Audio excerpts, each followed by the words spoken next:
страшно далеки они от народа. Так вот, руководство Гагаузии страшно далеко от своего народа. И все они, без исключения, работают против своего народа. Абсолютно все. Я не видел ни одного из депутатов Народного собрания или ни одного из членов исполкома Гагаузии, которые работали бы на свой народ. Поэтому уместен вопрос, как один киногерой спрашивал в другом фильме «Мертвый сезон», на кого ты работаешь?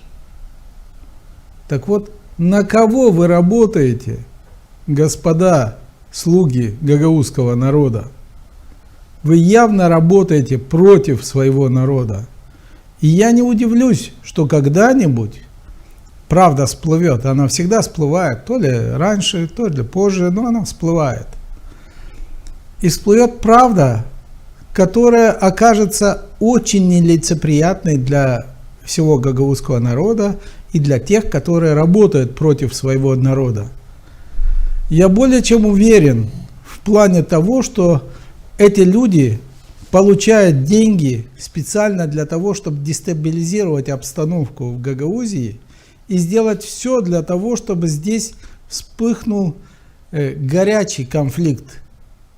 И в этой мутной воде они собираются поймать хороших, жирных, как говорят, рыб и потом слинять с этой территории.